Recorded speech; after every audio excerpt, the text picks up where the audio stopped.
This is Akashvani. The news read by Anuja Kumar.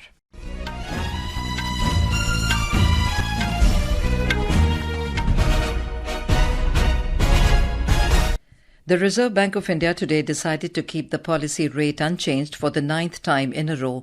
The rate increase cycle was paused in April last year after 6 consecutive rate hikes, aggregating to 250 basis points since May 2022.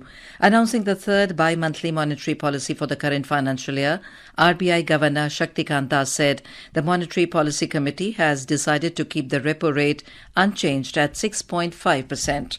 Consequently, the standing deposit facility rate remains at 6.25% and the marginal standing facility rate and the bank rate at 6.75%. Mr. Das said Monetary Policy Committee also decided by a majority of 4 out of 6 members to remain focused on withdrawal of accommodation to ensure that inflation progressively aligns to the target while supporting growth. The Waqf Amendment Bill 2024 is scheduled to be introduced in the Lok Sabha today. Minority Affairs Minister Kiran Rijiju will move the bill to further amend the Waqf Act 1995. The bill seeks to address issues related to the powers and functioning of the state Waqf boards as well as registration and survey of Waqf properties. Meanwhile, Congress MP Pramod Tiwari said the government should speak to the institutions of those who are directly affected by the bill. He said the centre should have called an all-party meeting and taken suggestions from opposition over the legislation. On the other hand, BJP has asserted that the legislation has been brought to provide justice to the minorities who have been harassed, as there were several complaints of poor minorities that their properties were taken by the Waqf boards. Talking to media outside the Parliament, Party MP Sanjay Jaiswal alleged that Congress had allowed to harass poor minorities through Waqf Board Act. The members of Parliament from opposition parties today protested outside the Parliament over the price rise of onions and potatoes. The MPs also demanded to provide legal guarantee of MSP to the farmers for their produce. Opposition parties today staged a walkout from the Rajya Sabha over the issue of disqualification of Indian wrestler Vinesh Phogat from the Paris Olympics. When the House met this morning, leader of opposition Mallikarjun Kharge tried to raise the issue, which was disallowed. Later, members from Congress, TMC, DMK, RJD and others walked out from the upper house. Chairman Jagdeep Dhankar objected to the conduct of the opposition, particularly TMC MP Derek O'Brien. He condemned the conduct of Mr. O'Brien and warned him of action.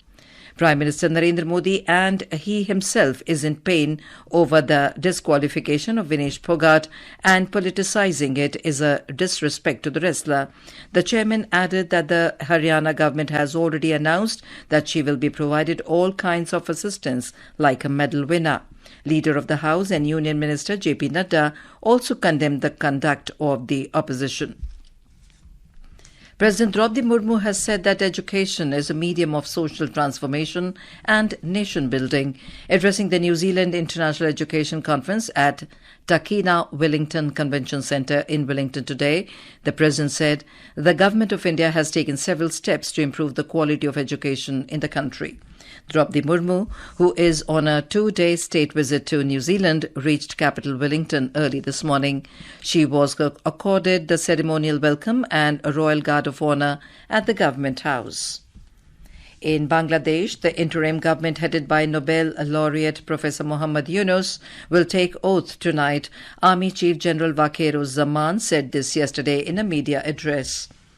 Director General of BSF Daljit Singh Chaudhary reviewed the security and operational preparedness along the 856-kilometre-long Indo-Bangla international border in Tripura. Amidst the ongoing turmoil in Bangladesh, he chaired a meeting with the high officials of the BSF at the frontier headquarters at Salibagan in Agartala yesterday. In United Kingdom, thousands of anti-racism protesters took to the streets across the country to counter far-right demonstrations after days of unrest following Southport stabbing.